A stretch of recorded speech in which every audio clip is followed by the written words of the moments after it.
saya, rekan-rekan kelas 11B1. Marilah kita panjatkan puji syukur atas kerahmatan Allah Subhanahu wa taala. Nah, perlu diketahui bahwasanya si perumusan Pancasila, kan harus tahu Pancasila adalah ideologi negara kita sendiri. Maka dari itu, topik atau mosi yang akan saya bicarakan yaitu perdebatan para pendidik bangsa tentang perumusan Pancasila. Saya Natasha Widya sebagai moderator yang dimana akan mengatur alurnya debat hari ini. Peserta debat pada hari ini akan dibagi menjadi 3, yaitu tim Soekarno, tim Muhammad Yamin, serta tim Supomo. Bapak Guru serta peserta debat yang berbahagia, dengan mengucapkan Bismillahirrahmanirrahim, maka acara debat pendidikan Pancasila antar kelompok Soekarno, Muhyamin, dan Supomo akan dibuka. Selanjutnya saya persilakan masing-masing kelompok untuk mempersiapkan dan menampilkan yel-yel serta perkenalan diri selama waktu 2 menit.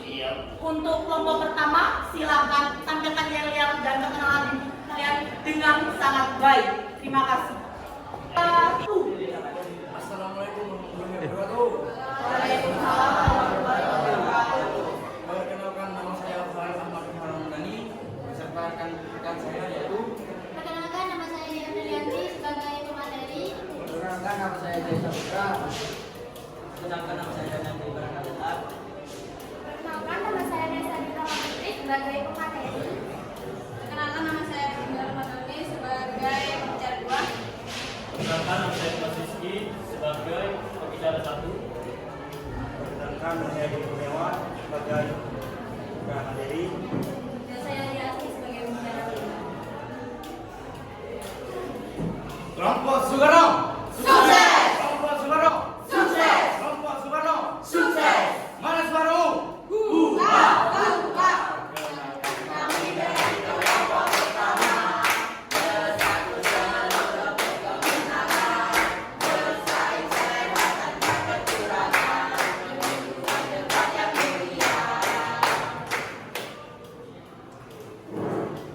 Kelompok Soekarno.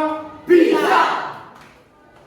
Terima kasih untuk kelompok Soekarno sudah menampilkan yel-yel segala perkenalan diri yang sangat baik dan kompak tentunya. Nah, selanjutnya itu kelompok kedua, kelompok Muhammad Yamin. Silakan menampilkan yel-yel dan perkenalan diri selama 2 menit. Dipersilakan. Siapa penulis Pancasila kita? Yang kedua, yang kedua, yang kedua. Siapa dia? Moyamin, Moyamin, Moyamin.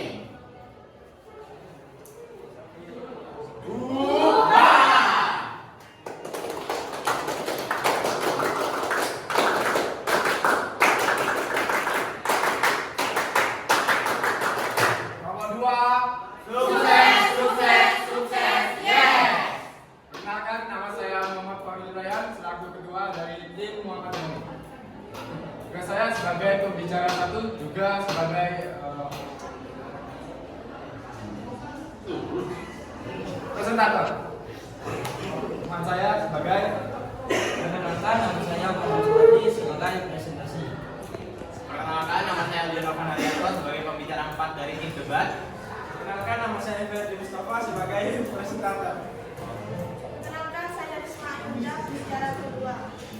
Perkenalkan, saya Fatimah, pembicara kedua dari tim debat Muhammad Yamin. Perkenalkan, saya Kinda Setiawati sebagai pembicara 3. Perkenalkan, nama saya Hawa Putri Wisyayani, saya sebagai pembicara 2. Perkenalkan, nama saya Aminah Cinta Wilanti sebagai pembicara 1. Sekian perkenalan dari kelompok Muhammad Yamin. Terima kasih. Oke, terima kasih untuk kelompok Muhammad Yamin sudah bagus dan kompak. Dan selanjutnya ke kelompok terakhir yang kelompok dari Supomo. Silakan menyampaikan yel-yel dan perkenalan diri selama 2 menit. Terima kasih. Kelompok Supomo. Siap. Kelompok Supomo. Siap. Kelompok Supomo. Siap, siap, siap. Mana kelompokku? Ini kelompokku. Sebelah kanan kelompokku. Sebelah kiri kelompokku.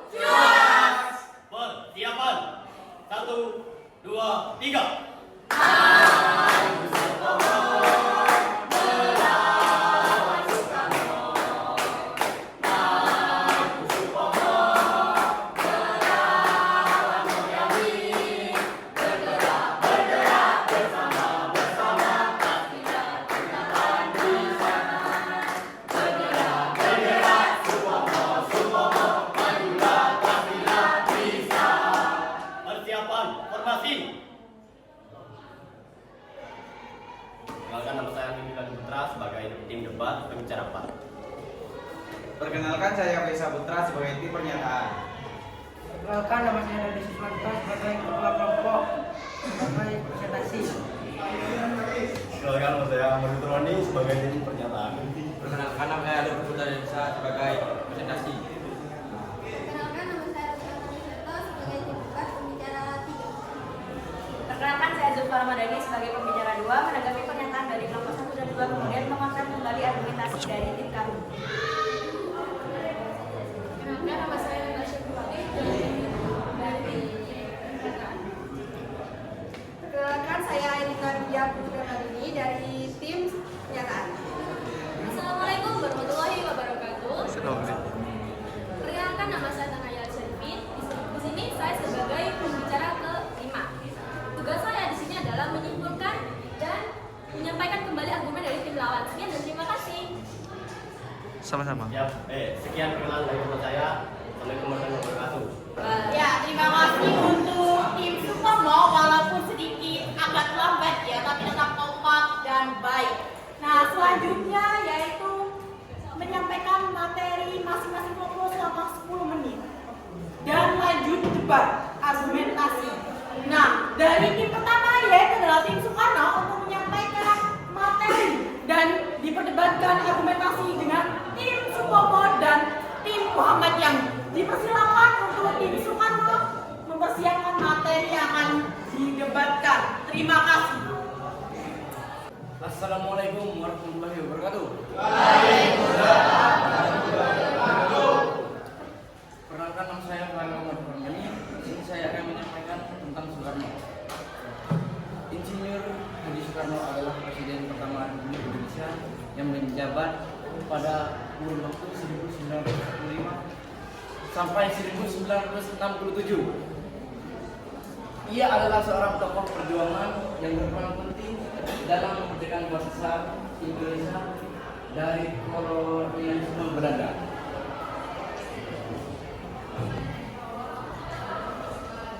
Siapa itu Soekarno? Nama asli Soekarno adalah Kusno Sosro Diharjo. Ia lahir pada tanggal 6 Juni 1901 Peneleh, Surabaya. Sekian, terima kasih. Apa perjuangan Soekarno bagi Indonesia? Soekarno merupakan salah satu tokoh utama yang dalam gerakan nasionalisme Indonesia untuk meraih kemerdekaan dari penjajahan Belanda. Ia aktif dalam organisasi seperti Partai Nasional Indonesia dan juga pemimpin dalam perjuangan melawan penjajah. Soekarno berperan penting dalam deklarasi kemerdekaan Indonesia pada tanggal 17 Agustus 1945. Ia menjadi presiden pertama di Indonesia. Ia menjadi presiden pertama di Indonesia yang memimpin Indonesia selama lebih dari 2 dekade. Soekarno juga merupakan tokoh gerakan nasional Indonesia untuk meraih kemerdekaan Indonesia dari penjajahan Indonesia. Ia aktif dalam organisasi partai seperti Partai Nasionalis Indonesia dan bergabung dalam hubungan melawan penjajahan. Apakah Soekarno juga ikut serta dalam pembuatan Pancasila? Sekarang adalah pemrakarsa konsep dasar ideologi negara Indonesia, yaitu Pancasila. Ia merumuskan Pancasila sebagai dasar negara yang mengandung nilai-nilai seperti keadilan sosial, demokrasi, persatuan, dan kemandirian. Apa itu demokrasi terpimpin? Demokrasi terpimpin juga disebut demokrasi terkelola. Adalah istilah untuk sebuah pemerintahan demokrasi dengan peningkatan autokrasi dan menjadi bagian demokrasi di Indonesia. Disebut demokrasi terpimpin karena demokrasi di Indonesia pada saat itu mengendalikan pada kepemimpinan Presiden Soekarno. Berakhirnya demokrasi terpimpin yang paling menonjol adalah munculnya gerakan 30 September sebagai negara yang berlandaskan Pancasila yang sila pertamanya berbunyi Ketuhanan Yang Maha Esa. Terima kasih. Apakah Soekarno juga pernah mengikutinya? Ya, selama pemerintahannya, Soekarno menerapkan model demokrasi terpimpin yang dikenal sebagai Good Democracy. Dalam model ini, Soekarno memiliki peran keputusan dan pengendalian pemerintahan. Apakah Soekarno menjadi contoh bagi pemuda-pemudi? Soekarno dikenal karena pidato-pidatonya yang inspiratif dan berpengaruh. Pidato-pidatonya seperti Indonesia Merdeka dan Trisakti mempengaruhi arah pergerakan nasional dan mencerminkan visi dan ideologinya. Kemerdekaan, Soekarno berperan dalam membangun struktur dan lembaga negara Indonesia yang terlibat dalam pembentukan konstitusi, pembentukan partai politik, pembentukan lembaga-lembaga. Jatuh dan warisan yang diberikan Soekarno. Soekarno mengalami jatuhnya pemerintahannya setelah terjadi kudeta militer tahun 1965. Kudeta militer itu biasa disebut dengan gerakan 30S atau gerakan 30 September. Kejadian itu terjadi satu malam pada tanggal 30 September 1965 sampai 1 Oktober 1965. Kejadian itu mengakibatkan 6 perwira yang gugur dan kemudian dikubur di dalam satu lubang yang sekarang disebut dengan lubang buaya. Pemerintahan dan tindakan Soekarno memiliki pengaruh yang besar dalam perkembangan Indonesia setelah masa pemerintahannya. Soekarno juga dianggap sebagai salah satu tokoh nasional paling berpengaruh dalam sejarah Indonesia. Dia juga menjadi tokoh paling penting dalam kemerdekaan Indonesia. Karena mereka lah yang memproklamasikan kemerdekaan dan mereka juga menuntut kemerdekaan kepada Belanda meski harus dipenjara dan diasingkan. Selain itu, pidato-pidato Soekarno juga mempengaruhi arah pergerakan nasional dan mencerminkan visi dan ideologinya.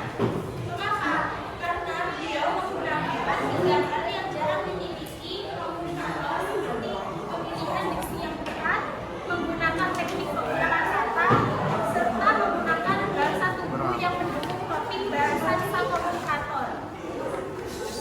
Sekian dari saya. Terima kasih.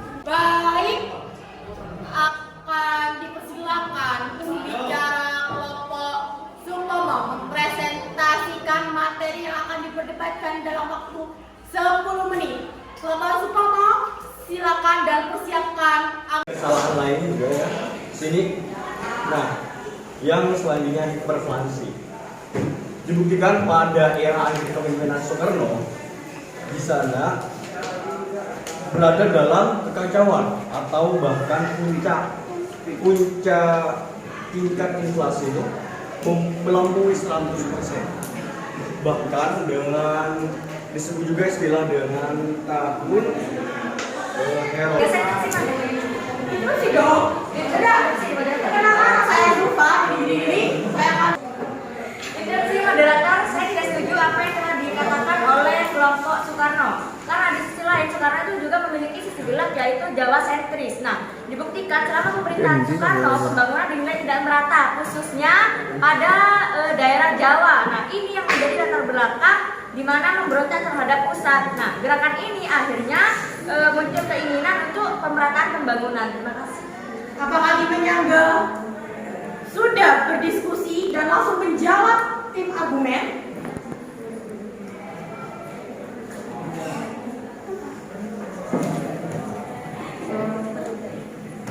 Sepertinya tim Muhammad Yamin. Assalamualaikum warahmatullahi wabarakatuh. Kita akan melanjutkan sesi debat pendidikan Pancasila dengan tim penyangga adalah tim Soekarno dan tim argumentasi atau tim lawan adalah tim Muhammad Yamin serta tim Sutomo. Dalam waktu 10 menit kalian akan adu debat argumentasi dari tim lawan dan tim pro. Maka dari itu saya menyatakan debat dimulai dari sekarang. Terima kasih kepada moderator telah memberikan saya kesempatan. Pak Soekarno itu mendukung Partai Komunis, yang dimana jelas-jelas Partai Komunis itu pahamnya sudah tidak sesuai dengan negara NKRI, negara yang berkedaulatan berkedaulatan, di mana tujuannya itu untuk mengimbangi posisinya dan menandingi kekuatan militer Angkatan Darat. Itulah mengapa pada saat PKI runtuh, Pak Soekarno juga ikut lengser. Tadi dijelaskan bahwa saat terjadi kudeta oleh PKI dan langsung ditindak oleh Soeharto. Sejak saat itulah PKI lengser, Soekarno juga ikut lengser, di mana langsung digantikan oleh Pak Soeharto. Terima kasih. Pak Soekarno itu sendiri adalah sosok yang common sentris kan ya? Ya seperti buaya-buaya darat gitu. Nah, selain itu Pak Soekarno juga otoriter itu tidak mengatakan diktatornya. Diktator itu adalah seorang pemimpin negara yang memerintahkan secara tirani dan menindas rakyatnya. Biasanya seorang diktator naik tahta dengan menggunakan kekerasan, seringkali dengan sebuah kudeta. Dan kudeta Pak Soekarno sendiri adalah PKI. Sekian dan terima kasih. Apakah tim Sukomo sudah selesai untuk argumentasinya? Belum. Saya jelas. siap. Baik, saya lanjutin. Pada akhir era kepemimpinan Soekarno, itu berada dalam kekacauan. Bahkan puncak tingkat inflasi melampaui 100%. Yang disebut juga dengan istilah tahun teror. Silakan untuk tim penyangga untuk menyangga argumentasi dari tim 8. Baik, silakan menyampaikan. Izin menyangga argumentasi, Soekarno tidak ada kaitannya dengan PKI dan dia tidak paham atau dia tidak tahu saat-saatnya PKI. Dan dasarnya Soekarno itu dikarenakan emang habisnya jabatan dan selesainya, dia nggak ada masalah sama komunis atau sesuatu yang lain. Dan oke,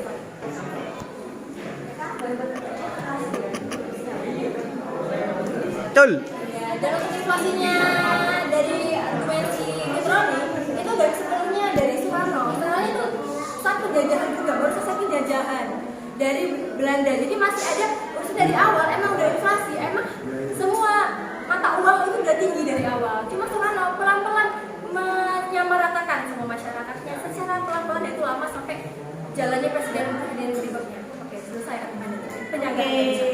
Terima kasih untuk tim penyangga. Apakah ada argumentasi dari Muhammad Yamin? Dipersilakan untuk adu argumentasi pada tim Soekarno. Terima kasih untuk moderator sudah mengizinkan saya menyampaikan pendapat saya tentang sisi gelap.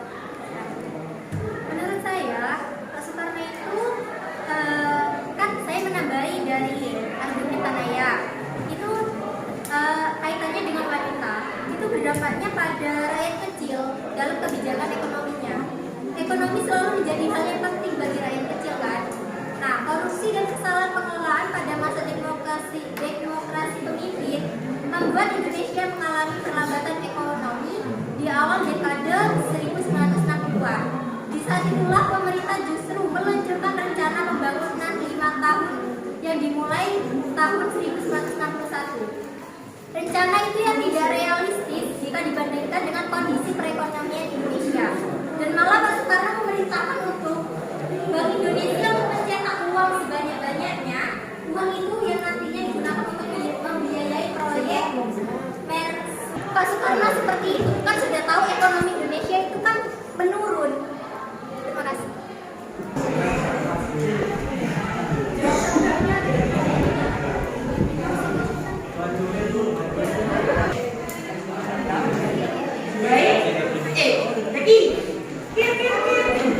Menurut saya, niat Soekarno untuk mencetak uang sebanyak-banyaknya itu bukan semata-mata untuk kepentingan pembangunan niatnya Soekarno itu untuk membantu perekonomian rakyat kecil.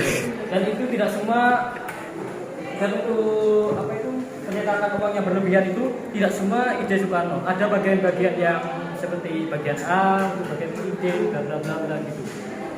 Apa sudah selesai? Sudah. Oke. Mas, boleh. Panitia, sudah selesai. Penyanggah dari tim Soekarno, apakah tidak ada argumentasi? Ya, sebelumnya terima kasih kepada moderator sudah memberi waktu saya untuk menyampaikan argumen. Di sini saya akan menambahkan argumen dari tim saya, yaitu mengenai sisi gelap Soekarno. Soekarno juga dikenal karena kebijakan luar negerinya yang kontroversial. Ia mengadopsi sikap anti Barat yang radikal, mendekatkan diri pada blok timur, terutama Uni Soviet dan Tiongkok. Langkah-langkah ini menciptakan ketegangan dengan negara-negara Barat, khususnya Amerika Serikat. Hubungan dengan negara-negara Barat menjadi tegang, dan ini berdampak negatif pada perekonomian Indonesia dan hubungan diplomatiknya dengan negara-negara lain. Terima kasih. Baik, waktu tinggal 1 menit. Apakah tidak ada argumentasi lagi dari tim lawan? Baik, Arvin silakan menyampaikan. Oke, terima kasih. Saya tidak setuju dengan Riasmin. Tadi dikatakan Soekarno itu tidak ada hubungannya dengan PKI. Soekarno itu ada, karena Soekarno dikenal dengan cara memimpinnya dengan seorang diktator, yaitu pemimpin yang ingin naik takhta dengan cara kekerasan. Nah, itu sesuai dengan PKI, karena PKI itu sangat kejam. Soekarno membutuhkan itu untuk menandingi kekuatan militer angkatan darat yang ada di desa. Sudah, terima kasih. Oke, tim argumen sudah selesai. Silakan untuk tim menyangga argumentasinya. Waktu tinggal 30 detik dari sekarang. Kamu cuma nyamain Soekarno itu ikut keterkaitan dengan PKI karena kamu nyamain kan? Karena kamu kiranya sifatnya Soekarno itu sama tentang produksinya PKI. Nah, dia kan pemimpin pertama tuh, dia nggak terlalu paham juga, dan dia kepemimpinannya jiwa nasionalismenya Soekarno itu cukup tinggi. Jadi kayak nggak harus kamu nyamain dia kayak PKI. Oke, waktu sudah habis. Selesai, maka akan mempresentasikan kelompok kedua, yaitu kelompok Muhammad Yamin. 10 menit presentasi. Silakan. Jika saya pakai poin di lawan. Oke. Kelompok Muhammad Yamin, silakan melanjutkan argumentasi kepada kelompok Soekarno. Baik, saya akan menyanggah pernyataan dari tim Soekarno. Tadi dinyatakan bahwa ayah dari Muhammad Yamin memiliki 5 istri dan disebut juga melakukan poligami seperti yang dilakukan oleh Soekarno.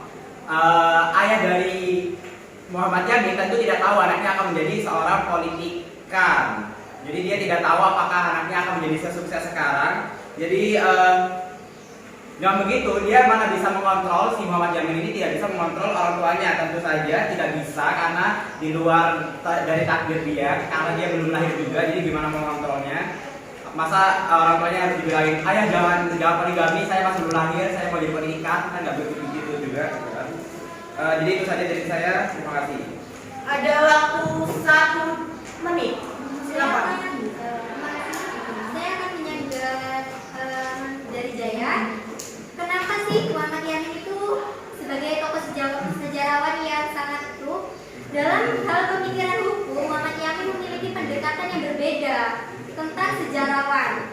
Ia menggabungkan pemikiran hukum positif dengan nilai-nilai adat dan Islam yang kuat. Yamin percaya bahwa hukum mencerminkan nilai-nilai budaya dan agama masyarakat Indonesia, menekankan hukum yang bersifat inklusif dan memberikan perlindungan bagi semua warga negara. Supoma juga mengemukakan dia sebagai sejarawan memiliki pendekatan dan pandangan yang berbeda-beda. Terima kasih. Baik, waktu masih 20 detik. Tidak boleh diskusi.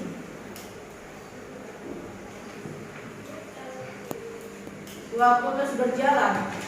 Apakah tidak ada? Tidak ada.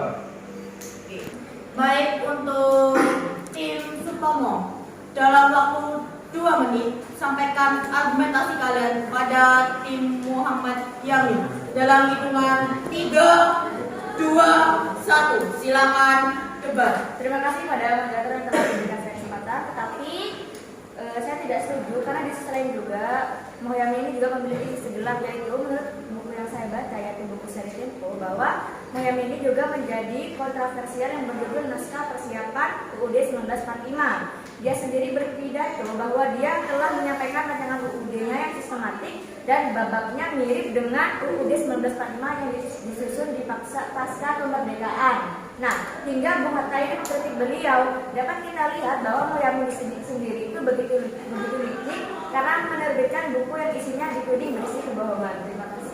Masih ada 1 menit waktunya. Saya akan melanjutkan pernyataan dari teman saya. Tolong suaranya diperbesar. Mohyami pernah masuk penjara karena dituduh membuat onar.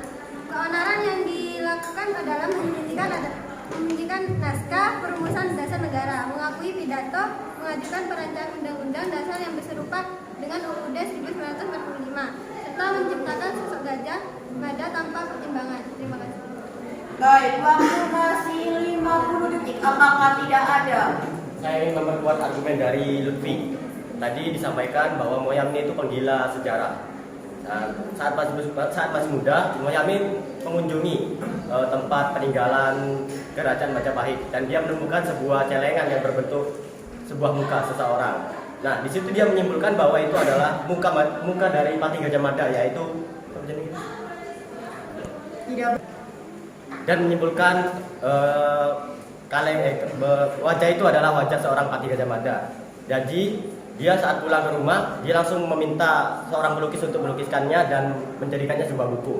Dan itu tidak ada verifikasi dari ahli. Oke, waktu habis. Baik, udah selesai. Untuk tim penyangga dipersilakan menjawab argumentasi tim Supomo dalam waktu 2 menit. Dipersilakan. Saya izin menyangkal argumen dari tim Supomo. Nah, itu tentang kebohongan serta Muhammad Yamin yang membuat onar. Walau begitu, Muhammad Yamin tetap memiliki peran di politik. Seperti yang dikatakan oleh kelompok Soekarno, masa seribu kebaikan hanya dilupakan dengan 1 kesalahan. Peran politik Muhammad antara lain yaitu ia salah satu arsitek utama dalam perumusan teks proklamasi kemerdekaan Indonesia. Selain itu, Yamin juga merupakan diplomat yang berpengaruh mewakili Indonesia dalam perundingan internasional. Peran politiknya mencerminkan komitmen yang kuat terhadap kemerdekaan dan perjuangan untuk mengakui kedaulatan Indonesia di mata dunia. Oleh karena itu,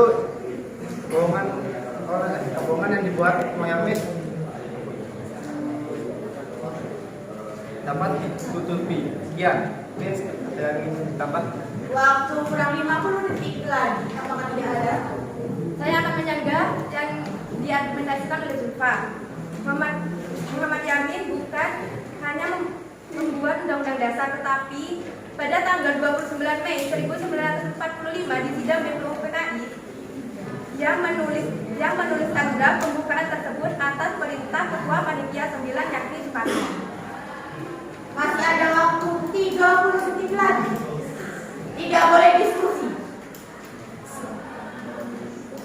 Untuk tim penyangga tidak diperbolehkan diskusi. Apakah tidak ada argumentasi lagi? Oke, saya akan menyanggah argumen dari Alvin yang mengatakan bahwa Mohyami telah mempublikasikan sesuatu tentang Patih Gajah Mada. Apakah itu akan menjadi masalah besar jika memang yang dikatakan oleh Mohyami adalah kesalahan? Mungkin itu akan menjadi masalah, cuma itu mungkin tidak akan menjadi sebesar itu karena banyak kesalahan yang dilakukan oleh sejarawan-sejarawan lain, tapi biasanya bisa dibetulkan kembali oleh sejarawan-sejarawan berikutnya. Waktu habis. Terima kasih. Terima kasih. Untuk selanjutnya, yaitu kesimpulan masing-masing kelompok. Baik, kesimpulan dari tim penyangga Soekarno sudah ditutup, maka kesimpulan dari tim kontra Muhammad Yamin untuk debat Soekarno. Silakan dalam waktu 2 menit.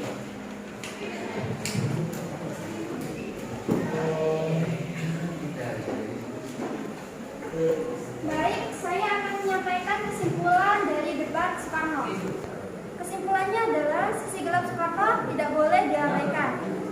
Kepemimpinan otoriter, kebijakan ekonomi yang kontroversial, sentimen anti komunis, dan politik luar negeri yang kontroversial adalah beberapa hal yang harus diperhatikan dalam menggambarkan Soekarno sebagai seorang pemimpin. Penting bagi kita untuk mempelajari dan menghargai sejarah dengan segala kelebihan dan kekurangannya, termasuk sisi gelap dari tokoh-tokoh bersejarah. Sekian dari saya, terima kasih. Apakah tidak ada lagi dari tim Muhammadiyah untuk kesimpulan debat Soekarno? Tinggal 40 detik terbuang sia-sia jika tidak ada kesimpulan lagi untuk tim Muhammad yang menyampaikan debat Soekarno.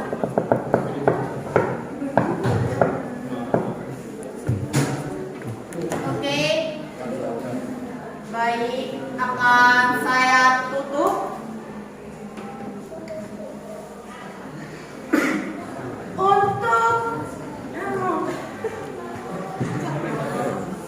Untuk tim Supomo, apakah sudah siap menyampaikan kesimpulan dari debat Soekarno?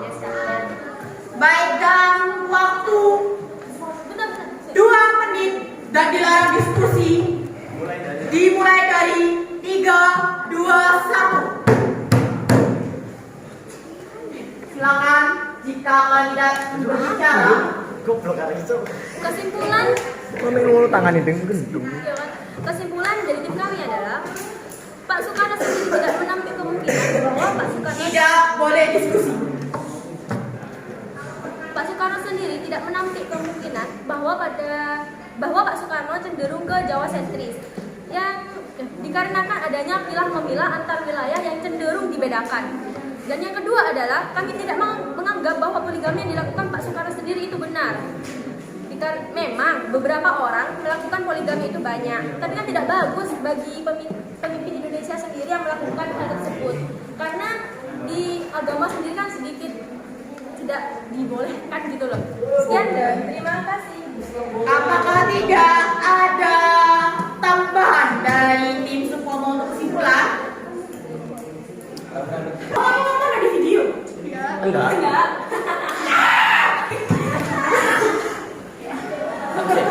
Aku sih, woi. Benar yang dikatakan oleh Tanaya. Memang poligami itu tidak dibenarkan oleh Islam. Tapi pada saat zaman dahulu memang dibolehkan untuk menyejahterakan seorang budak. Tapi di zaman yang modern ini poligami itu sudah tidak wajar. Apalagi sampai beristri 9. Itu tentu saja membuat rumah tangga itu tidak harmonis.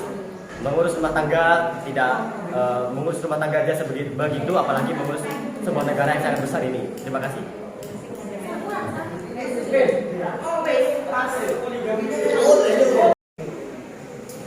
Baik. Kesimpulan, Insinyur Soekarno adalah simbol perjuangan Indonesia dalam mencapai kemerdekaan dan menjunjung tinggi identitas nasional. Kehidupannya mencerminkan kompleksitas berjalan menuju kemerdekaan dan tantangan yang dihadapi dalam membangun negara yang merdeka. Ya, Kurang 1 menit dilarang diskusi. Baik, saya akan menyimpulkan untuk semuanya. Jangan mengambil dari sisi negatifnya saja, tapi juga mengambil dari sisi positifnya. Ya, terima kasih. Waktu masih kurang 40 detik. Apakah ditutup? Apakah masih ada?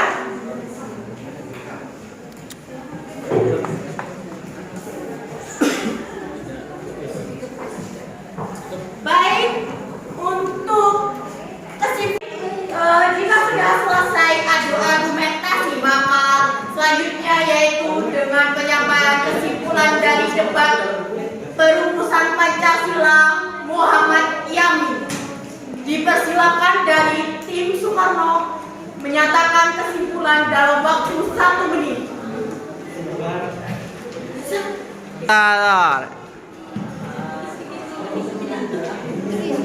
Kesimpulan dimulai dari hitungan 3, 2, 1. Dipersilakan untuk tim Soekarno membuat kesimpulan.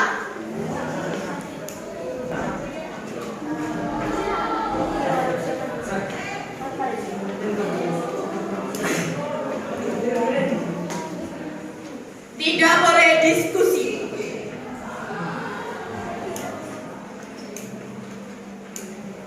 Minimal harus ada 1 kalimat.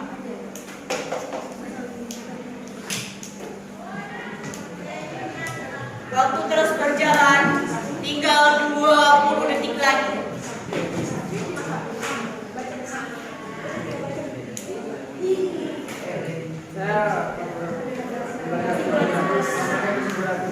Dari Muhammad Yamin tidak bisa diabaikan begitu saja. Muhammad Yamin beberapa kali dipenjara. Dari kesimpulan ini kita tidak boleh meniru sikap dan sifat Muhammad Yamin. Sekian. Baik, waktu sudah habis. Terbuang sia-sia. Selanjutnya yaitu penyampaian kesimpulan dari Muhammad Yamin untuk debat perumusan Muhammad Yamin. Dipersilakan dalam waktu 2 menit penyampaian kesimpulan. Silakan.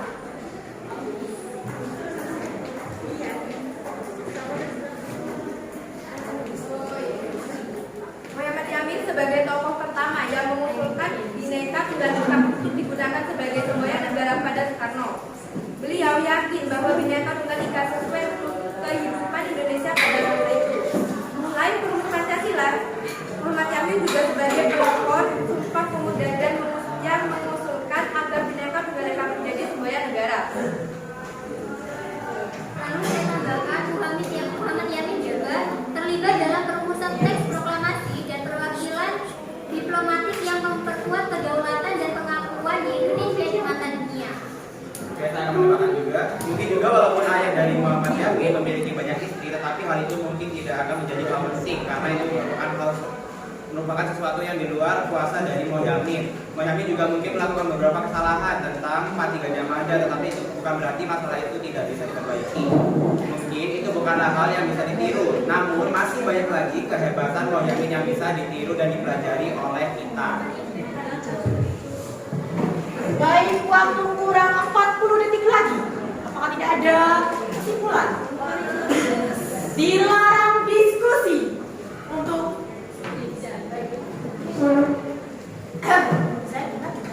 Baik, saya menambahkan dari kesimpulan yaitu soal sejarah juga. Tapi memang Yamin merupakan tokoh yang berperan penting dalam sejarah Indonesia. Memiliki pendekatan berbeda dalam pemikiran hukum, tapi ia memberikan kontribusi yang signifikan dalam pembentukan negara dan perkembangan hukum di Indonesia. Dan Yamin memberikan pemahaman yang lebih mendalam tentang pemikiran dan peran mereka sebagai pemimpin dan negarawan Indonesia. Terima kasih. baik, waktu sudah habis. Kesimpulan tim penyangga sudah ditutup. Dan untuk tim lawan atau tim kontra dari Muhammad Yamin, silakan menyebutkan kesimpulan dari debat Supomo dalam waktu Soekarno. Sorry, maaf.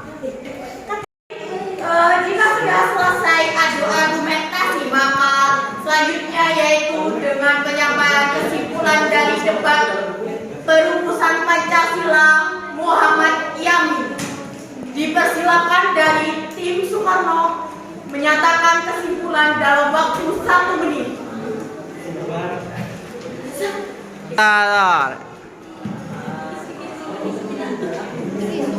Kesimpulan dimulai dari hitungan 3, 2, 1. Dipersilakan untuk tim Soekarno membuat kesimpulan.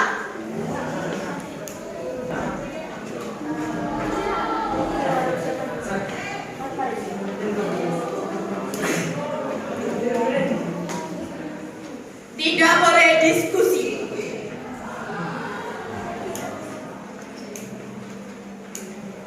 Minimal harus ada 1 kalimat.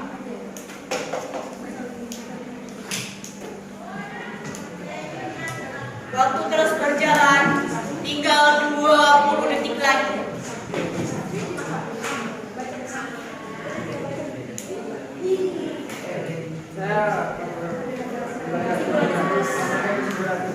Dari Muhammad Yamin tidak bisa diabaikan begitu saja. Muhammad Yamin beberapa kali dipenjara. Dari kesimpulan ini, kita tidak boleh meniru sikap dan sifat Muhammad Yamin. Sekian. Baik, waktu sudah habis. Terbuang sia-sia. Selanjutnya yaitu penyampaian kesimpulan dari Muhammad Yamin untuk debat perumusan Muhammad Yamin. Dipersilakan dalam waktu 2 menit. Penyampaian kesimpulan. Silakan.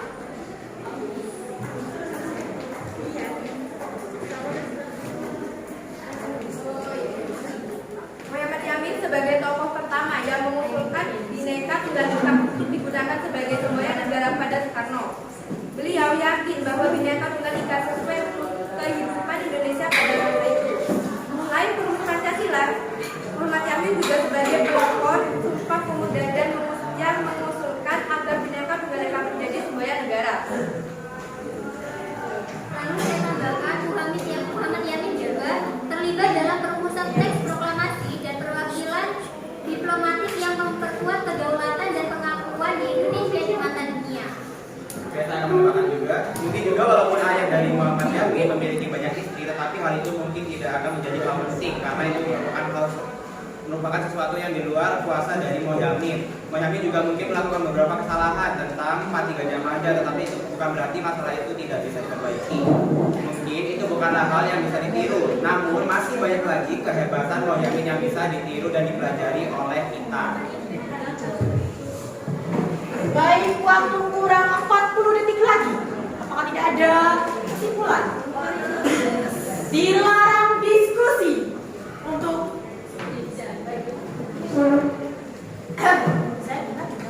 Baik, saya menambahkan dari kesimpulan yaitu soal sejarah juga. Tapi memang Yamin merupakan tokoh yang berperan penting dalam sejarah Indonesia. Memiliki pendekatan berbeda dalam pemikiran hukum, tapi ia memberikan kontribusi yang signifikan dalam pembentukan negara dan perkembangan hukum di Indonesia.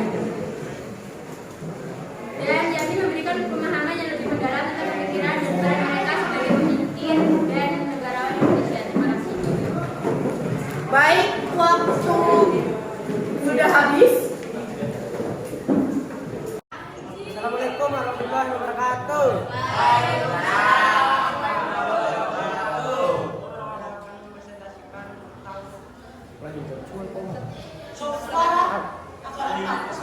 Adakah yang tahu siapa itu Soeharto? Soeharto merupakan seorang pahlawan nasional Indonesia yang juga dikenal sebagai arsitek Undang-Undang Dasar 1945, sebagai seorang ahli hukum generasi pertama yang ada di Indonesia. Soeharto turut pula berperan dalam pembentukan sistem hukum nasional hingga akhir hayatnya.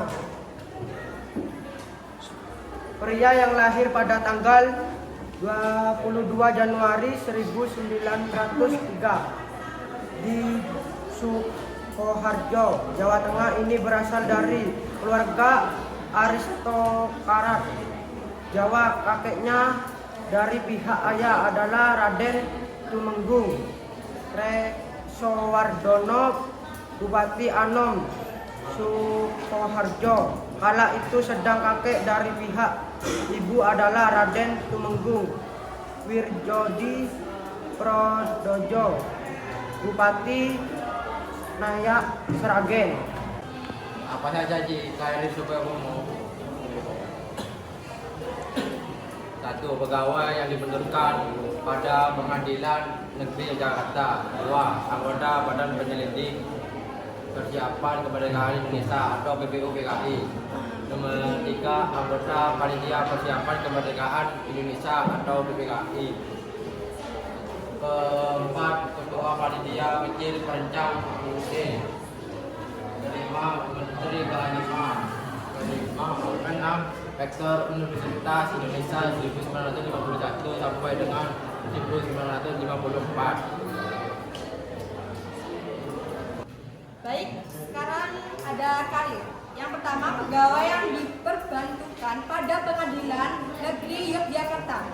Yang kedua, anggota Badan Penyelidik Usaha Persiapan Kemerdekaan Indonesia atau BPUPKI. Yang ketiga, anggota Panitia Persiapan Kemerdekaan Indonesia atau yang disebut dengan PPKI. Yang keempat, Ketua Panitia Kecil Perancang Undang-Undang Dasar. Yang kelima, Menteri Kehakiman. Yang keenam, Rektor Universitas Indonesia 1951 sampai dengan 1980. Terima kasih. Tinggal 4 menit lagi. Apakah tidak ada kejelasan? Dipersilakan tim Supomo menjelaskan. Lalu pada tahun 1927 Supomo resmi menyandang gelar doktor dengan disertainya yang berjudul Reorganisasi Van Hert Agraris Stelsel in the Gewes Sukarta, yaitu dalam disertai atau pendapat atau argumen tersebut Supomo mengupas sistem agraria tradisional di Surakarta dan menganalisis hukum-hukum kolonial yang berkaitan dengan pertanahan di wilayah Surakarta secara tajam, namun dengan bahasa yang halus dan tidak langsung. Terima kasih. Waktu masih ada 4 menit lagi. Karena berasal dari keluarga priai atau kaum elit tradisional, Pak Supomo beruntung memiliki kesempatan mengenyam pendidikan di ILS setingkat dengan sekolah dasar di Boyolali pada tahun 1917. Di tahun 1920, Pak Supomo sendiri meneruskan pendidikan di Mulo yang terletak di kota Solo. Ia kemudian menyelesaikan pendidikan hukum Batavia School di Batavia dan lulus kemudian menyelesaikan pendidikan hukum lulus di tahun 1923. Setelah lulus, ia menjadi pegawai yang diperbantukan pada Pengadilan Negeri Yogyakarta.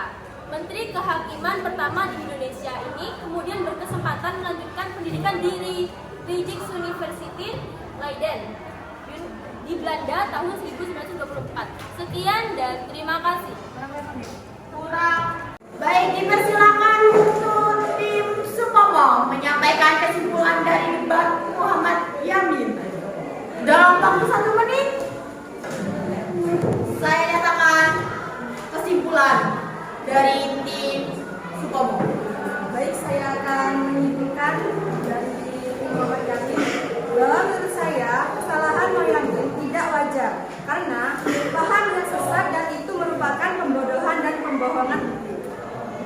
Masih ada 40 menit lagi. Saya akan melanjutkannya. Mungkin wajar, tetapi jika terus melakukan sebuah kesalahan harus apakah UUD akan jadi seperti sekarang ini? Dan saya akan menambahkan dan menjelaskan. Karena Yamin itu adalah tokoh negara, pasti apa yang dia berbuat pasti akan diikuti oleh negaranya. Yamin mengandalkan pikirannya untuk memaksakan kehendaknya sebagai contoh karya yang penuh kontroversinya tentang Madi Gajah Mada, dan saat seorang tidak setuju atau menyanggah karyanya, malah dia menyuruh membuktikan sendiri dan itu tidak patut dicontoh. Terima kasih. Masih kurang 8 detik lagi. Apakah tidak ada? Baik, waktu sudah habis.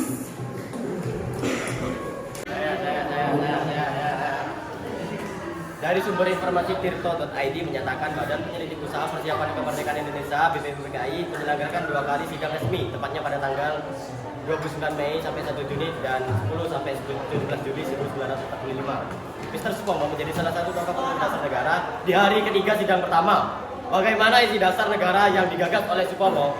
Mulai awal tahun 1944, Jepang mulai berada di bawah tekanan dan Nippon kehilangan kendalinya atas sejumlah wilayah kekuasaan. Dibuka dengan upaya Amerika Serikat mengusir Jepang dari Kwajalein, Kepulauan Marshall. Masih di tahun yang sama, Juni dan Juli merupakan bulan di mana Jepang mesti menelan pil pahit, yaitu bom. Terima kasih. Waktu tinggal 1 menit lagi. Tidak boleh diskusi. Jika diskusi, poin kalian akan dikurangi 2 lagi.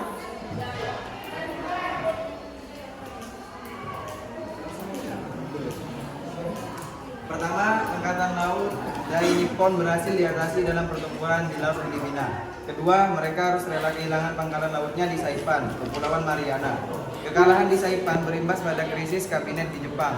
Selaku Perdana Menteri baru, Jenderal Koiso Kuniaki menjanjikan kemerdekaan untuk Indonesia pada 7 September 1944. Kurang 1 menit lagi.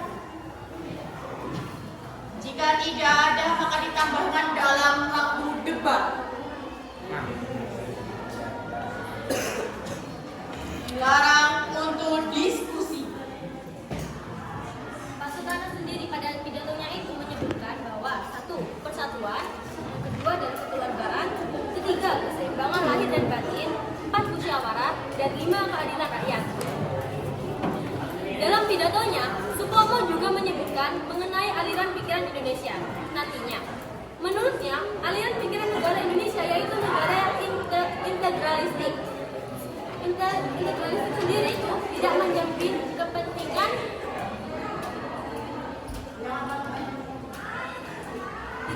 kepentingan pribadi dalam konteks hubungan agama, negara, dan politik. Sekian dan terima kasih. Baik, waktu sudah habis. Baik, debat untuk melawan tim Supomo akan dibuka. Masing-masing dari tim lawan memiliki waktu 2 menit argumentasi.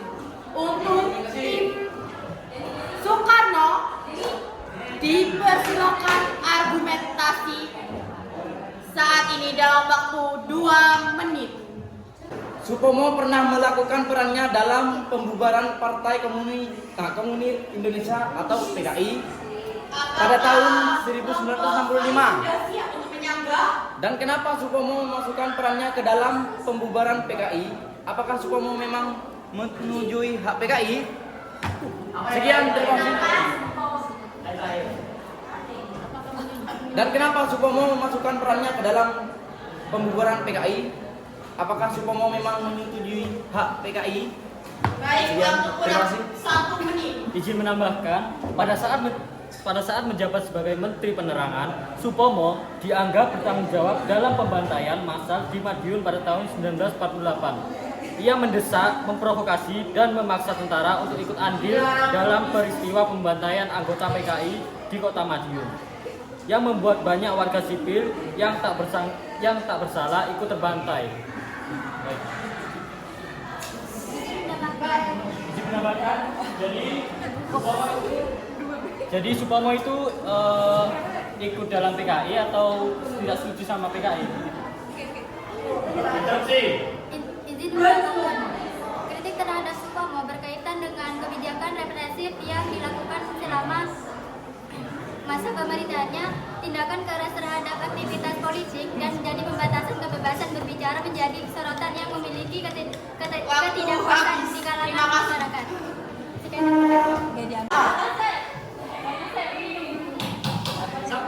Baik, jangan terburu-buru, waktu masih berjalan terus. Baik, untuk tim Supomo, apakah ada argumentasi penyanggahan untuk tim Soekarno? Maka waktu 2 menit akan dimulai. Saya tidak setuju dengan pendapat dari Dimas. Soalnya pendapat argumen dari Farel dan Dimas itu bertentangan. Argumen Farel menyatakan bahwa Supomo berikut campur dalam pembubaran PKI.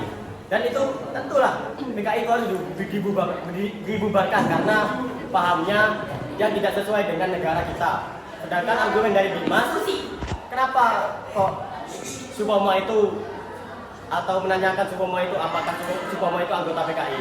Tentu tidak. Supomo adalah seorang perumus dasar Pancasila.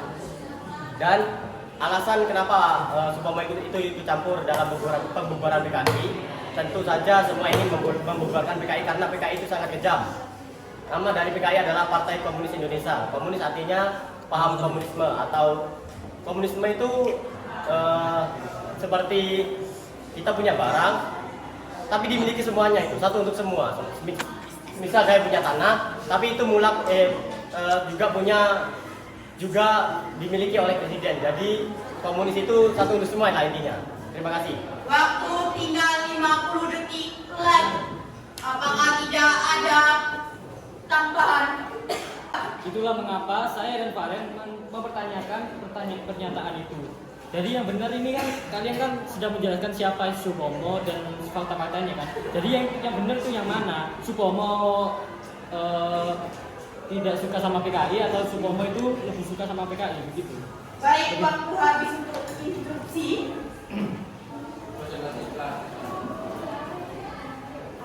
Baik, argumentasi selama 2 menit untuk Muhammad Yamin kepada tim Supomo. Dipersilakan sekarang juga.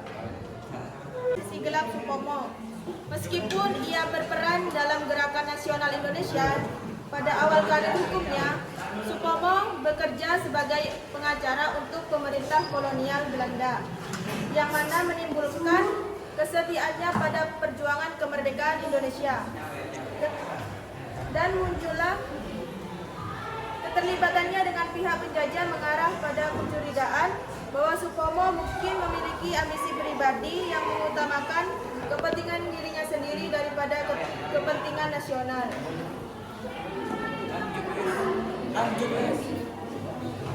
Ada juga sisi gelapnya terletak pada cara Supomo memperlakukan lawannya. Ia terkenal dengan daya retorika yang tajam dan sering menggunakan serangan personal dalam debat politiknya. Sifat tersebut mencerminkan sifat otoriter dan kurangnya toleransi terhadap pendapat yang berbeda yang bertentangan dengan prinsip-prinsip demokrasi yang seharusnya ia perjuangkan. Baik, waktu masih 30 detik. Saya ingin menambahkan asasi, yaitu mengenai sisi gelap lain dari Supomo adalah keterlibatannya dalam kasus korupsi yang menghiasi reputasinya. Terdapat tuduhan bahwa Supomo menerima suap dari pihak-pihak yang memiliki kepentingan bisnis dengan pemerintah. Praktik korupsi semacam ini merugikan negara dan menodai integritas seorang tokoh yang seharusnya menjadi teladan bagi masyarakat.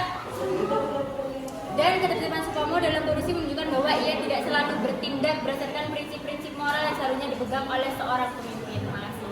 Baik, waktu sudah habis. Untuk tim Supomo, apakah Lutfi dan Dandi akan menyanggah argumentasi dari tim lawan dalam waktu 2 menit? Dipersilakan Dandi dan Lutfi menyampaikan waktu 2 menit. Tidak boleh diskusi ya. Diskusi poin kalian. Waktu terus berjalan jika tidak ada argumentasi dari Dandi. Tidak boleh untuk diskusi.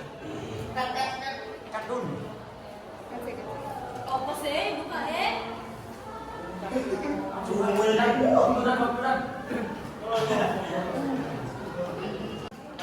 Selanjutnya saya akan mendapatkan argumen saya tentang sisi gelap si Supomo. Salah satunya adalah penyalahgunaan kekuasaan. Seiring dengan karirnya yang cemerlang, Supomo memegang beberapa posisi penting dalam pemerintahan Indonesia pasca kemerdekaan. Namun dalam menjelaskan kekuasaannya terdapat indikasi penyalahgunaan kekuasaan yang mencerminkan sisi-sisi kekuasaannya. Terdapat indikasi penyalahgunaan kekuasaan yang mencerminkan sisi gelapnya. Supomo diduga menggunakan posisinya untuk menguntungkan kelompok atau individu tertentu secara tidak adil, mengesampingkan kepentingan publik yang seharusnya diutamakan. Tindakan semacam ini merusak kepercayaan rakyat terhadap pemerintahan dan melanggar prinsip-prinsip demokrasi.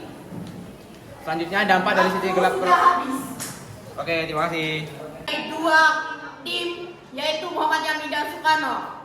Karena tadi masih belum dijawab dan kalian tidak menjawab argumentasinya, silakan dalam waktu 2 menit, tidak boleh diskusi.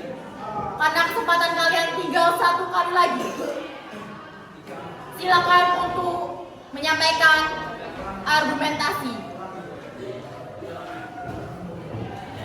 Menurut saya, tadi yang disampaikan Risma bekerja untuk pengacara kolonial di Belanda. Dahulu, seorang rakyat kecil, pasti Supomo itu belum jadi apa-apa. Makanya untuk mencari nama dan membesarkan namanya, dia bekerja untuk bekerja sebagai pengacara kolonial Belanda. Dan apa yang disampaikan oleh teman-teman itu tadi bukan hanya sisi buruknya yang diingat. Contoh, konsep negara yang berharga disampaikan oleh Supomo yang realistik, yang maksudnya negara yang saling berhubungan dengan konsep. Dan konsep ini dipakai sampai saat ini. Contohnya Pancasila, yang setiap silanya saling berhubungan. Sila ke-1 berhubungan dengan sila ke-5, 1 dengan 3, 1 dengan 4, dan yang lain. Silanya saling berkaitan, layaknya keluarga harmonis. Itulah yang dimaksud konsep negara integralistik yang disampaikan atau digagaskan oleh Supomo. Dan konsep itu masih sampai sekarang dipakai oleh rakyat Indonesia. Terima kasih. Untuk instruksi.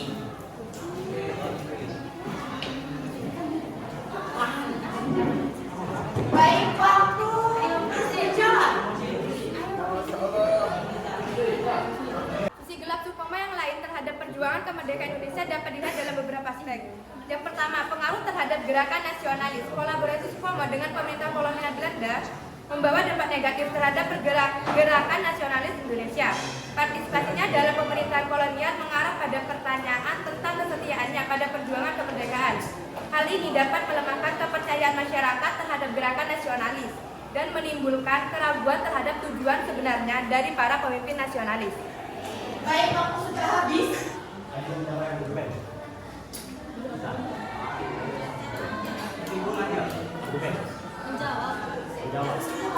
Supomo, silakan membuat kesimpulan selama 2 menit. Silakan untuk Tim Supomo menyebutkan kesimpulan debat materi ini. Kesetiaan seorang tokoh perumus negara sudah tidak bisa diragukan lagi. Masa cuma berkolaborasi itu dipertanyakan kesetiaannya. Tentu Supomo sudah sangat setia pada Indonesia. Maka dari itu karya-karyanya dan konsep-konsepnya dipakai sampai saat ini. Dan kita sudah tidak perlu meragukan kesetiaannya terhadap bangsa Indonesia karena dia adalah tokoh perumus Pancasila. Dan itu saja dari saya yang dapat saya sampaikan. Masih ada waktu 1 menit untuk penyampaian kesimpulan.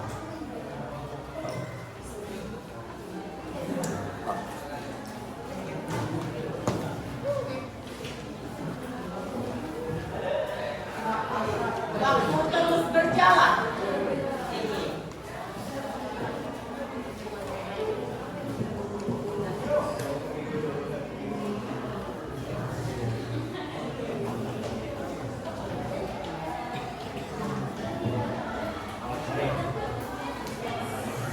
Untuk masalah korupsi, kita tidak boleh mengingat itu saja. Masa cuman gara-gara korupsi kita harus menjelek-jelekkan nama seorang tokoh perumus dasar negara. Jadi Supomo itu meskipun korupsi tidak usah dipermasalahkan. Belum tentu tokoh yang lain itu juga tidak pernah melakukan sebuah korupsi. Seperti ya banyaklah tokoh dulu itu melakukan korupsi karena pada zaman dahulu itu uang sangat susah. Dan ini nilainya. Terima kasih. Oke, 15 detik lagi. Dan untuk menyanggahi pernyataan dari kesimpulan dari pernyataan dari waktu sudah habis. Sampaikan kesimpulan debat dari materi Supomo dalam waktu 2 menit. Terima kasih. Suaranya yang lantang. Kesimpulan yang akan saya sampaikan yakni banyak sisi aspek dari tindakan dan pandangan dikritik karena pembenaran pembubaran PKI dan peranannya dalam sistem hukum dan politik otoriter, keterlibatannya dalam tindakan represif dan pelanggaran hak asasi menurut juga menjadi sorotan dan intinya hampir semua represifnya ini memiliki sisi member yang semua dan mereka tetap berjalan dengan kinerja yang cukup dengan banyak kekelaman. Oke, terima kasih. Baik, waktu tinggal 1 menit lagi. Banyak. Selain itu, peran Supomo dalam pembubaran PKI juga menyebabkan hal yang tidak baik, seperti mengakibatkan respiratif selama masa pemerintahannya dan pelanggaran hak asasi manusia. 40 detik dari kelompok Supomo dibuang sia-sia. Maka saya akan lempar 2 menit kesimpulan kepada kelompok Muhammad Yamin. Silakan untuk Muhammad Yamin membuat kesimpulan tanpa diskusi dari sekarang. Baik, terima kasih. Kesimpulan dari kelompok kami terhadap tim Supomo adalah kami telah menggambarkan sisi gelap Supomo, seorang tokoh penting dalam sejarah Indonesia. Meskipun keterlibatannya dalam perjuangan kemerdekaan dan kontribusinya dalam bidang hukum tidak dapat dipandang sebelah mata, terdapat aspek-aspek kontroversial yang harus diperhatikan. Kolaborasi dengan pemerintah kolonial, perlakuan terhadap lawan politik, keterlibatan dalam kasus korupsi, dan penyalahgunaan kekuasaan maupun Supomo adalah beberapa contoh sisi gelap yang menyoroti ambisi pribadi, ketidaktoleran terhadap pendapat yang berbeda, dan penyalahgunaan kekuasaan. Terima kasih.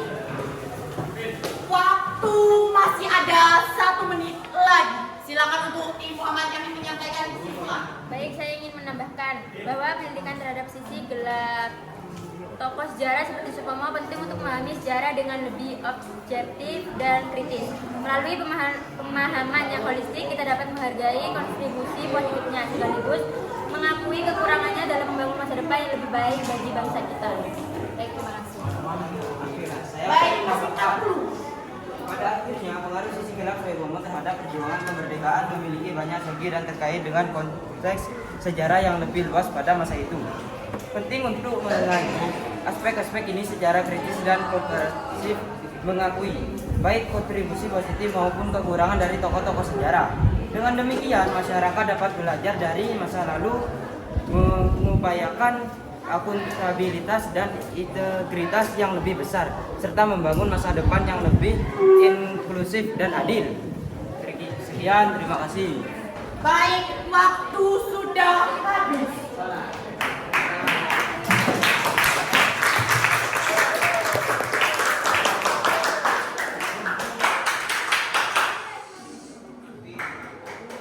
Terima kasih atas waktunya untuk debat pendidikan Pancasila yang sangat kompak dan bagus.